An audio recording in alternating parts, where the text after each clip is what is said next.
Welcome into A to Z Sports Prime Time on this Thursday night. How's everybody?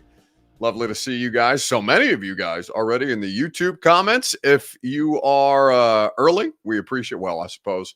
Are you early? If there's a time that I'm supposed to start at, but I don't start because technically, I guess you would be early, but if I don't start until the time that I start, are you actually early? I don't know how any of this works. Either way, we're happy to have you guys here with us tonight because there was some really, really good reporting by my friend Diana at The Athletic on your football team. And we talked about that today. I have a little bit of insights that I can share on some of the information that was provided. Scary Harry says, "You're late, bro." Well, says you. Either way, we have plenty of stuff to get into over the course of this evening. We'll talk about the Athletics report from Diana Rossini and Joe Rexrode on what happened, why Mike Vrabel was actually fired. We'll talk about landing spots for the former Titans head coach and what actually makes sense right now. Weekend bounce back is what we will get into over the course of the end of the show, which is certainly something that I think maybe something that you're going to submit your own organization, the Tennessee Titans, for a bounce back. Maybe you might go somewhere else. Who's to say? We have a lot of good things to talk about here tonight on the show. Before we get started, need you guys to share this broadcast around on Facebook, YouTube, Twitter, and on Twitch, wherever you're spending time with us. We would appreciate you, inviting more of your friends to come hang out. If you're on Twitter, please retweet the show in the bottom right-hand corner of your screen. If you're on Facebook Live, you can share not a public. That is in the bottom left. And if you're on YouTube or on Twitch, please subscribe to the channel, throw a like on the video, and tell a friend to do the same. If you've done both of those things, we thank you for it. All right, let's go ahead and get into it because there's a lot of ground to cover on this athletic report. And, we got nothing but time. Welcome into A to Z Sports Prime Time from the Zen Sports Studios. I am your host, Buck Rising. If you are new to our little family-friendly show around here, joke's on you, it's not family-friendly, but it is always presented by True Man Fitness in the Gulch. They are family-friendly. For the best workout for you, a new way to work out for the best version of you, go to truemanfitness.com and get your first workout free. Zen Sports, download the app, plug in the promo code ATOZTN, and get up to $1,000 on your no danger first wager. ZenSports.com for more information, and the law offices of Amanda J Gentry. Wherever justice demands, Amanda J and her team have you covered. Go to AmandaJGentry.com for more information. So this report from The Athletic today from Joe Rexrode, who is, of course, the mighty wordsmith, who has been the columnist for The Athletic here locally for quite some time, and Diana Rossini, who is I think this is still her first season at The Athletic, but formerly of ESPN, did some really good deep dive information on everything that went down basically over the course of a calendar year with Mike Vrabel, Amy Adams-Strunk, and as a party to that, Rand Carthon. Poor communication, misinterpreted statements, and misunderstandings is the lead. All helped bring Mike Vrabel's 6-year Tennessee Titans tenure to a surprising end this week. So it talks about a variety of different things. Mike Vrabel, not getting the general manager candidate that he wanted hired, instead getting Rand Carthon, who again, talking to a lot of people around the situation. Mike had a good relationship with Rand. The rumors of a rift between the two were not accurate. There is a lot of stuff in here about the problems. The rift is not between Rand Carthon and Mike Vrabel. The rift is between Mike Vrabel and Amy Adams-Strunk. Basically believing that her faith, her conviction, her standing by Mike Vrabel was not reciprocated. And, even getting a little, we'll call it, butthurt about Mike Vrabel's visit, which she granted him permission to go on to join the New England Patriots Hall of Fame on the team's bye week, and some comments that he made at halftime of that game that he was being honored at. So it's all a big convoluted mess, and ultimately Mike Vrabel ends up on the outs here, and there's a lot of different things to suss through. The question that I would like to ask you this evening is this: how much has your opinion changed on Mike Vrabel? This says since he was hired. I would like to correct it to since he was fired. So since Tuesday, how much has your opinion of Mike Vrabel changed since he was ultimately relieved of his position? We'll talk about it together. It's your Two Rivers Ford take. Too rich for my blood, says Cosmo Kramer. I'm not sure what he's talking about there. Remy Jamin says emotional. Who is emotional in this? Amy or Mike? Or perhaps Rand. Perhaps you are talking about that. Michael Piper says power trip, power hungry for Mike Vrabel. Talking about Mike Vrabel. Alessandro says it did change some. Edward Smith says his opinion of Mike Vrabel has changed absolutely none. I like it. Eric wants to know how I feel about it. Well, we'll get into it together. Because there's a lot of this stuff that I didn't know until yesterday. Prior to this report being published, I had a lot of conversations with a lot of different people around the organization about some stuff that I had been informed of. And, ultimately, it seems that Rex Road and Diana were speaking to either a lot of the same people or doing their due diligence on some stories that were out there. Because, we all hear things, and it's incumbent upon us as reporters or journalists or media people to follow up on it. And Joe and Diana did a really, really good job, because even if I had written the story that Joe and Diana wrote or tried to, I don't think that I would be able to coherently string all of those different timelines of events together the way that they so effectively did. So to see that this morning was interesting because, one, it meant that there's a lot of people talking around the Tennessee Titans right now, and two, that there is a lot that the Titans want their side of things out there is how you should take a lot of this, because they ended up getting dragged for basically 24 hours after firing Mike Vrabel, and then they kind of got bailed out by Pete Carroll and Nick Saban and Bill Belichick, who, nobody nationally now gives a shit about the Titans job. Now it becomes the focal point of, those three other coaches who have won championships and Super Bowls. But with this, obviously locally, we care very much about this, and the details of it are titillating is the word. And so I wonder I don't know how many of you have read this report, and we're not going to read it piece by piece for you. That would take entirely too much time. But Diana was on the radio show today, so you'll hear from Diana Rossini here in just a second, right after I remind you that your Two Rivers Ford take, by the way, the question is, how much has your opinion of Mike Vrabel changed in the 2 days since he was fired? It is your Two Rivers Ford take. It's presented by Two Rivers Ford. Quality American-made Ford vehicles and award-winning customer service is what they offer you. Two Rivers has always gone above and beyond to make their customers happy. They'll put you in the driver's seat for the car buying process. No matter how you like to shop, Two Rivers Ford has you covered. Two Rivers Ford in Mount Juliet or online at tworiversford.com. So how much has your opinion of Mike Vrabel changed in the 2 days since he was fired? The guy was proven, says Ryan Lickfield. He made the best of what he had while he was here. Whoever was in charge of drafting, trading, and free agency, which I'm assuming was the GMs, set them back these last few seasons. Well, so this is not an easy, because, that has been the narrative around Mike Vrabel, but it also ignores the fact that Mike had a lot of say in the decisions that were made around the personnel this year. And also, their argument, the Tennessee Titans argument, is that he actually didn't make the best of what he had while he was here, that an antiquated philosophy was holding them back, that, it was easy when Derrick Henry was the best player on your team and you had an offensive line that could absolutely mash, and that becomes much more difficult when that's not the case, as we've seen over the course of these last 2 seasons. And they had issues with the way that he was not adjusting defensively that we've talked about a lot, whether it's, the operation in the secondary and, the way that he has a very quick trigger with pulling guys on defense if he feels like, and tinkering defensively if he feels like dudes aren't getting the job done. Now, you can say that's his right as a coach, and obviously there is a lot of that's out there, but he had as much control as he's ever had over personnel this year. And it's interesting to find out that Ryan Cowden, the former interim GM, ran the draft board for Mike Vrabel, and Rand Carthon has taken even more of a backseat in all of this than any of us realized. And now all eyes are on Rand, right? So how much has your opinion changed? Matt Rapp says it's clear Amy let emotion get to her in a lot of this. but the loss to the Houston Oilers in the loss to Houston in our Oilers uniforms embarrassed her and her family legacy, and she took it out on him. Well, listen, Matt, if to read the story, okay, so here's the thing.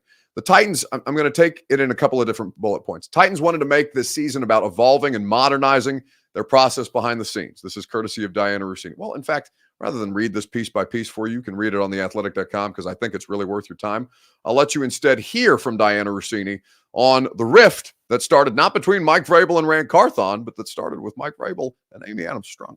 Are you surprised that she took the Patriots' comments, the comments that he made in New England, as much to heart as she seems to have? I don't. I think, obviously, anytime you have an emotional connection to something and have achieved as much as Mike Vrabel has, and I think he perhaps may have been caught up in that moment of being inducted. I know that was something that was really important to him, to be part of that Ring of Honor. Something that I think he wanted to happen. And from what I understand, the organization was really excited for him and supported that decision for him to take the bye week and go up there to be a guest of Robert Kraft and obviously all the ceremonial events that we saw, not just on Sunday, but on Saturday when he actually was inducted. But I do think that there were some things said and some visuals that you saw on television that you can understand from the ownership perspective of why that could rub them the wrong way, knowing that this is an opponent and he is now a head coach somewhere else. And to hear, when you go back and look at the quote that he said to the crowd that day of, "You don't realize how good you have it here," you immediately think, well, what's so good there that we don't have? Or what is it about what you're doing in Nashville that you don't like so much that you felt the need to rise up or at least highlight what it was in New England?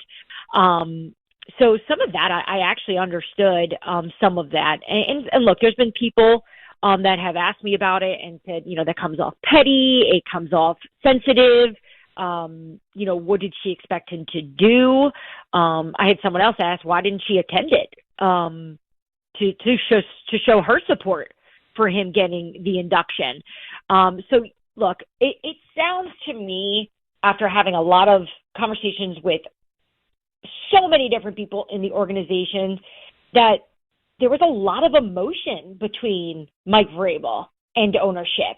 And so that is Diana Russini. You can check out the full interview on 104.5 The Zone's YouTube channel. We covered a lot of ground. We went through this entire article and we went point counterpoint on stuff that I'm hearing, stuff that she's hearing, and how that all aligns, including the idea that maybe Mike Vrabel doesn't coach next year.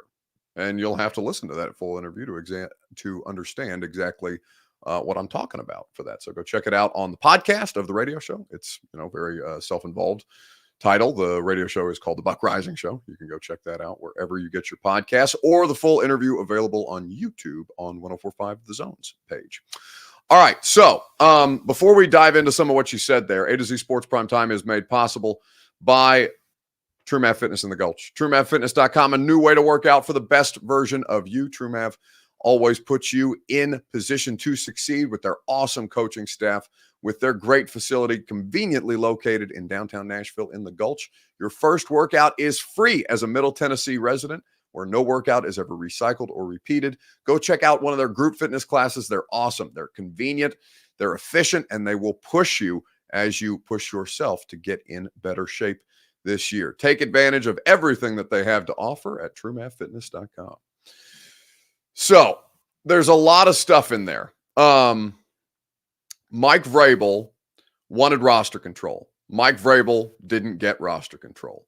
Mike Vrabel wanted his guy as the GM hire in Ryan Cowden. The Titans organization was not going to hire Ryan Cowden, who was John Robinson's number 2, and would basically, they felt, in essence, give Mike Vrabel roster control through Ryan Cowden. So they created this arranged marriage between Rand Carthon and Mike Vrabel, and they tried to make it work. It sounds like Mike, the word that I used when I wrote this up, and you can read more about that tomorrow morning at A2Zsports.com. Mike Vrabel is a very domineering personality. very aggressive, right? Very upfront. A lot of times it can be received as arrogance, right? That I know more than you because I'm Mike Vrabel. And by the way, Mike Vrabel probably does know more than you about, it certainly knows more than you, me, and everybody in between about the strategy of football. What Mike Vrabel is not an expert in is scouting. And that is the place where this kind of falls apart, because not that Mike is confident in everything that he does, including player evaluation. But that's not a strength based on how these things have played out, including him being involved in a lot of these roster decisions that John Robinson is faulted for. Now, he did not have the level of control that he does or that he did under the previous construct. And it's my understanding that Ran Carthon basically played nice all year and found ways to kind of keep Vrabel happy and keep Vrabel engaged without, rocking the boat too much.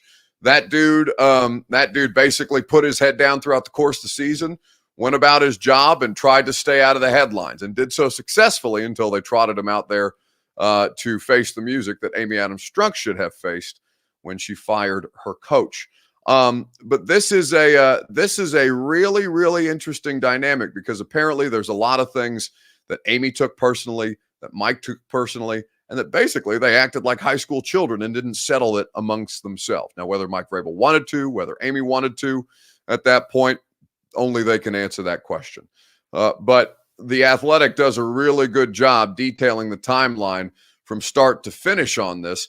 Ben Hall says, are you saying Rand cowered away? I'm not saying that. I don't know what I know is that Ran Carthon did his job as he saw his job outlined, which was to help Mike Vrabel, to put together a team that Mike Vrabel wanted to coach, and to work with Mike Vrabel on every level of the football roster personnel stuff to try and put this thing together in the best way possible.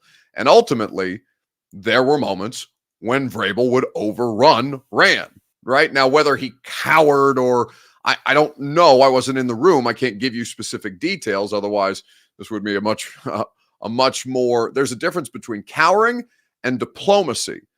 And Ran is sold to us, right, as diplomat, as relationship guy, collaborator in chief. Yeah, and that's why he's still here and Mike's not. There has to be something or someone to check Mike Vrabel. And there was not, in ways that until Amy Adams-Strunk said, with the ultimate check, no, we're not doing this anymore. You're done here. I think that there is a lot of this stuff. I think that there is a lot of this stuff that's complicated. And I think that honestly, you can't judge Rand Carthon prematurely, but there is so little that he seems to have outright controlled himself this year that it is fair to wonder how much they are going to empower this man, given the role that they initially put him in. Girth Brooks, which is an interesting name, says, I'm telling you, Buck, it is a setup. It has been in play for a while. Think about it.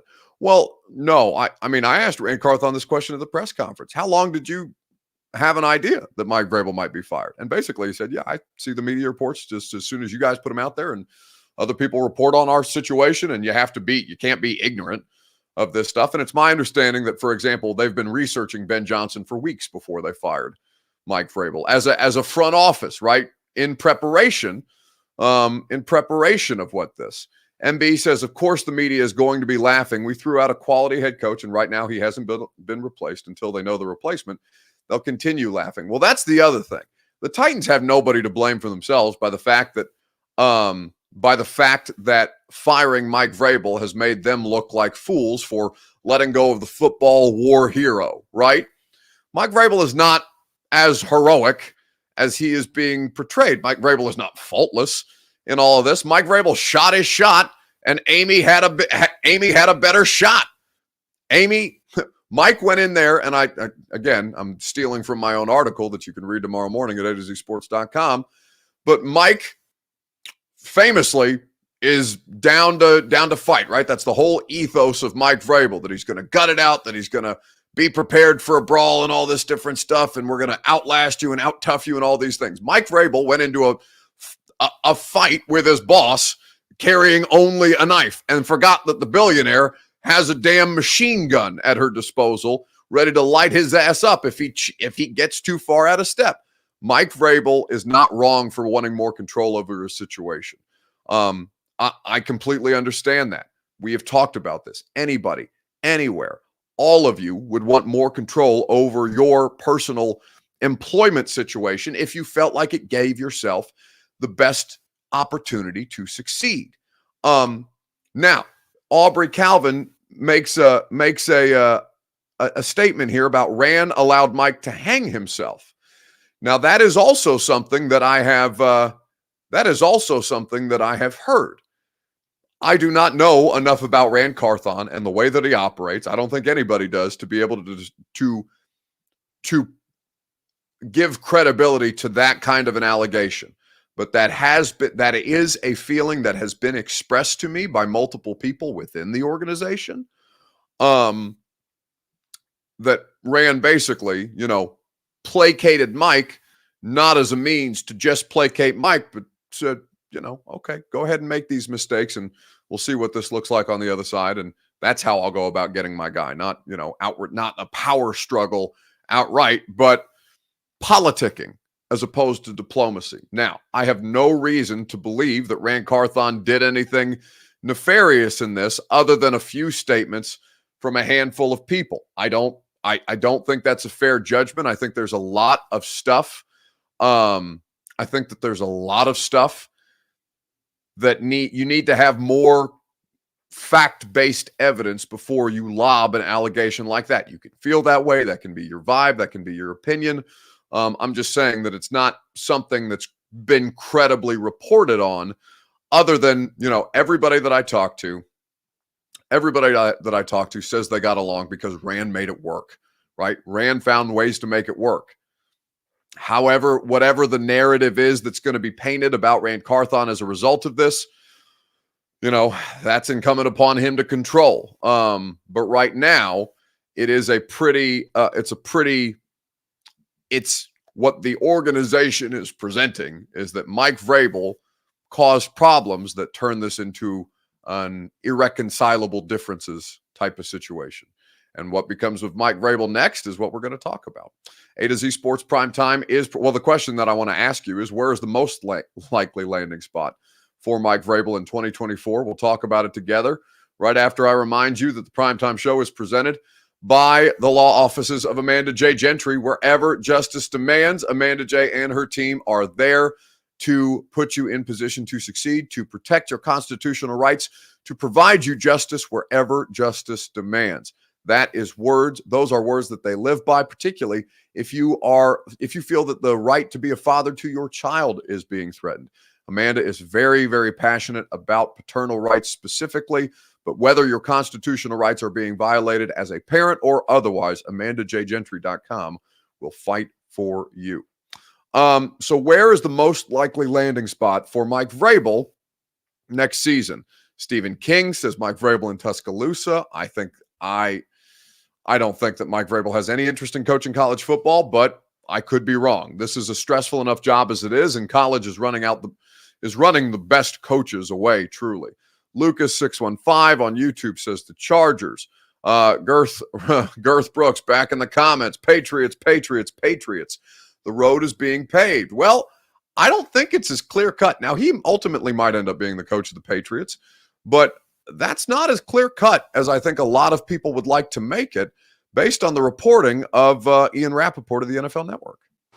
Here's where it stands with Jerod Mayo. My understanding is he is considered to be a strong candidate to replace Bill Belichick as the next Patriots coach. And if that is the choice, which has not been fully decided as of now, but if that is the choice, from what I'm told by a variety of sources, the Patriots would not have to go through a lengthy process, would not have to fulfill the Rooney Rule, would not have to do the other DEI obligations of every other team. The reason why is because they established Jerod Mayo as the successor to Bill Belichick. They did this contractually with his current contract. They made it clear before the season, and they communicated this to the league. In that case, similar to what Baltimore Ravens did with general manager Eric DeCosta, similar to what the Colts did with Jim Caldwell, and similar to what the Seahawks did with Jim Mora, in that circumstance, the Patriots could simply hire Jerod Mayo and make him the next coach. Certainly this could be sooner rather than later, Andrew. So that is Ian Rappaport of the NFL Network providing context on Jerod Mayo, who's an in-house candidate. Now, that's not cut and dried that Jerod Mayo is going to be the next coach of the Patriots, but it's not as simple as Mike Vrabel's just going to walk into New England and become the next coach of the New England Patriots. He's going to have to interview for that job. I'm sure he will. I don't know at what point that's going to happen. Let's see. Man, I wish I was Vrabel. I'd spend a year getting paid to fish, says Cosmo. Well, I don't know that Mike fishes. I know he golfs. Quentin Johnson says Vrabel's going to Atlanta with his son. Is Tyler's not on the active roster, is he? And it's, nothing against Tyler, but that's Mike Vrabel's not going to take a job because his kid's a practice squad player in Atlanta. Let me double check, but I'm almost certain that Tyler Vrabel is not on the active roster, on the active 53-man roster in Atlanta this season. I can pull that up for you. God, it is wild how much they look alike. It's Mike Vrabel in an offensive lineman's body. Anyway. Why do we care? Why we care about where Vrabel goes? I'm confused. Well, so there's a couple of different reasons why it would be interesting. One, based on who you play next year. That's a compelling storyline to talk about. You already have your home and road opponents, so wherever he lands, you're going to know if he's on your schedule or not. Two, there are jobs that may come open depending on how the playoffs go. Like we've talked a lot about Mike McCarthy. Jerry Jones has talked about a lot about Mike McCarthy not necessarily being safe, depending on how the playoffs come about. Dallas is a very, very interesting situation to watch. And then on top of it, your organization cares. Now, maybe you as a fan base don't care about this, but organizationally, where money is tight because they're got this stadium expenditure, they're already paying out John Robinson's contract. And now they're going to have to pay out a ton of money on Mike Vrabel's contract. If he gets another job, his contract dollars are offset, which would be huge for the Tennessee Titans as an organization because they have a ton of money left on Mike's contract on the books, which means, they took this decision seriously when they canned him in a 2-minute meeting on Tuesday.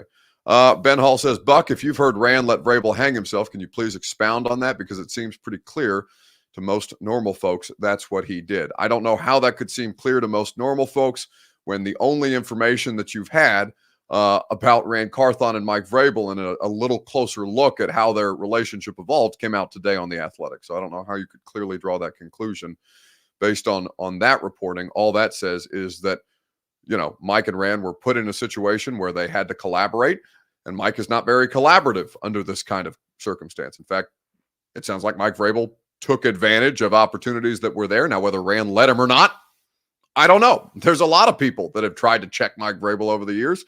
He's not somebody that you can micromanage, right? Especially if he thinks that he's been put in a position, he's been empowered, right? If they're collaborating, well, okay, here I am to collaborate. Here's my choice. Now collaborate with me, Rand. That's a pretty interesting thing. Michael M says Jerry Jones ain't hiring Vrabel. Jerry Jones would hire Mike Vrabel in an instant. What do you mean? Vrabel is everything that Jerry Jones projects to want as a football coach. Absolutely. If you want a cosplay tough guy type of franchise to be the Dallas Cowboys leader of men, he wore the cowboy hat. Michael, the other thing might be in consideration where Vrabel doesn't want to work for Jerry, because if you don't like being micromanaged and you don't like a lot of circus around you, then the Dallas Cowboys are not your spot. But Jerry Jones got a lot of money. He can make Vrabel a very, very lucrative financial offer. There's all kinds of endorsement things. There's a lot that can come with being the Dallas Cowboys head coach. And Mike McCarthy is that for the time being, but we will see how things play out. I just think it's worth keeping an eye on. Quentin Johnson says, Buck, how do you think Rand did this year as a first-time GM? I don't think you can evaluate him. I don't think you can evaluate him in year one. There's too many missing pieces. There's too much hands off. There's too much Mike running roughshod over everything. I don't think that you can't. Well, how would I evaluate him? He was asked a question about whether he thought they failed or not. He said they didn't fail. I am here to tell you that at 6-11 with a coach fired that you were brought in to collaborate with, you failed. I think, I don't know how much he would agree with that assessment. It's clear that he doesn't think that they failed, but no, year one is a failure based on how this went, right? But I don't think that you can really evaluate Rand Carthon based on how little or basically how much happened around him that Rand was not dictating necessarily. Ryan Cowden ran the draft board in 2020 in this past draft in 2023. So that's not even something that you can totally attribute to Rand Carthon. Now you can he's regarded well as a scout. Again, he has great relationships with free agents and things like that, with coaches across the league. He's a very relationship-driven individual. But I don't know how you can make a fair evaluation of him other than that they collectively failed. Joshua Mullins says, what do you think it says about this regime that they're not considering Harbaugh or Belichick? I think it's obvious. They don't want somebody that they can't control. Those two are very much going to be in control of whatever their next situations were. And I think that when you look at all this, the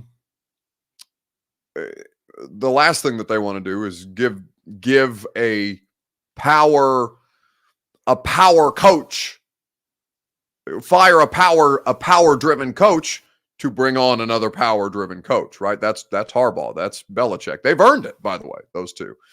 Whether Mike Vrabel fits that category or not, Harbaugh is a champion. He's been to Super Bowls. Actually, he's been to one Super Bowl. He lost it to his brother. And, of course, Bill Belichick is the greatest coach in the history of the NFL.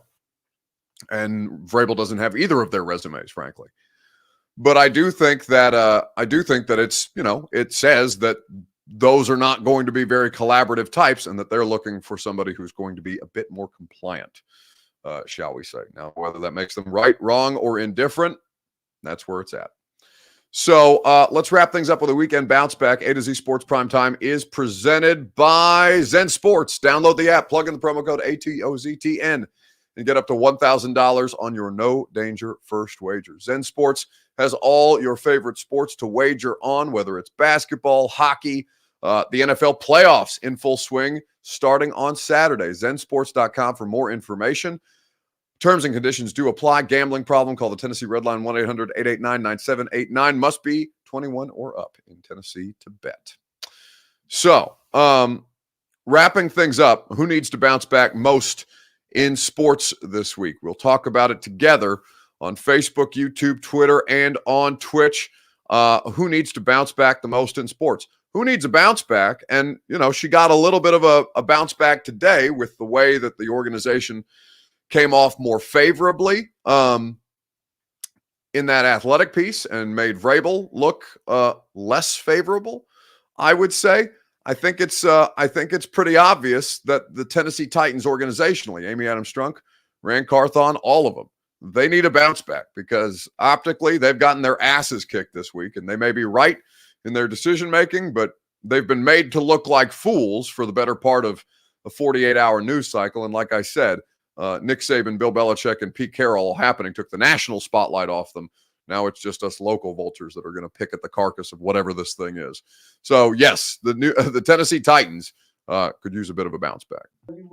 No, I think, to your point, because I know where we want to go with this, I was out front from the moment I got hired through the spring, throughout that whole process. And I just felt like, whether right or wrong, and it's something for me to learn from as we move forward. I just felt like the fall should have been about, the players and the coaches.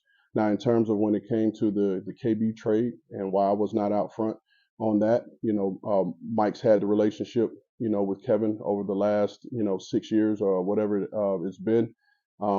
And we felt like it was best for him, to go out front and handle that. By out front, you had a few press conferences. What's out front?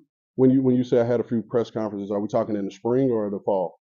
Spring and No, I was out front in the spring because that's roster acquisition time. I don't particularly remember doing a press conference in the fall, but maybe I did one or two. Yeah, I mean, again, Paul, this is my first year on the job, and I've had thoughts and processes that I thought would work best, moving forward. And I'm not here to say, again, like I said, it may not be right or wrong, and it's something that I need to evaluate, moving forward and do a better job of connecting with the fan base.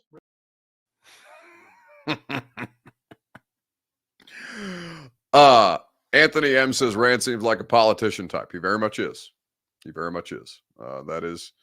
He is, again, whether it's politics, whether it's diplomacy, whether you conflate those two things, Rand is there to smooth it over, right?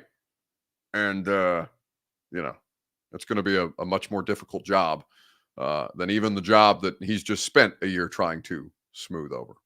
Anyway, it's going to do it for us tonight. It's going to do it for us this week on the Primetime Show. There's obviously still going to be a lot of news. Now, listen, we're not done, obviously, content-wise this week. There'll be a piece up at AtoZSports.com tomorrow morning. I'm going to provide you guys a little more insight on kind of advancing the story of what Diana and Joe put out there on The Athletic today. You can check that out on the website.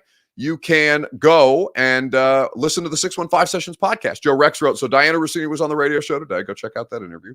Joe Rexrode, who also wrote the other half of that Athletic piece on Mike Vrabel, Rand Carthon, and Amy Adams Strunk, will be tomorrow's guest co-host on the 615 Sessions podcast.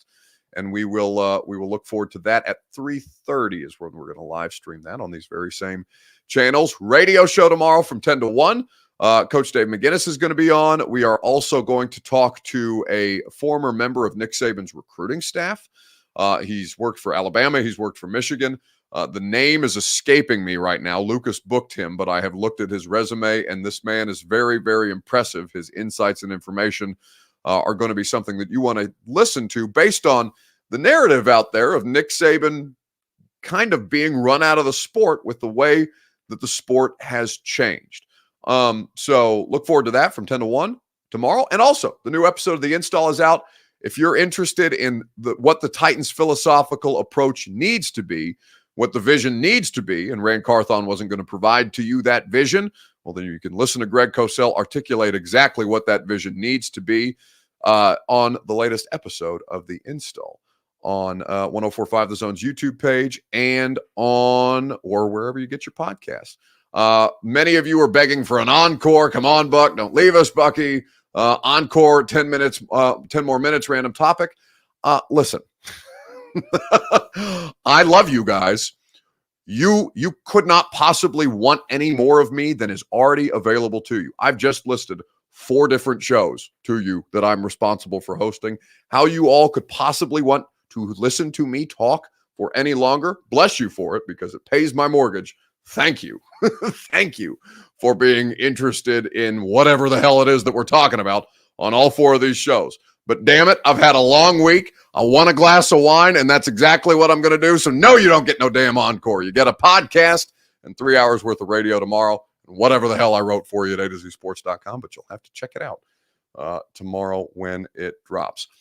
Thank you guys for another fun week. It's been a crazy week. It's going to keep getting crazy. Don't go anywhere. But we'll talk to you tomorrow morning at 10 a.m. on 1045 The Zone.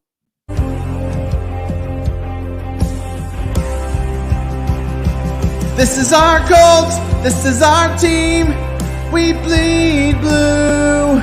This is our Colts. Whether win or lose, we love them. For the shoe, beat the Titans. Let the world hear us now. This is our team. Go Colts.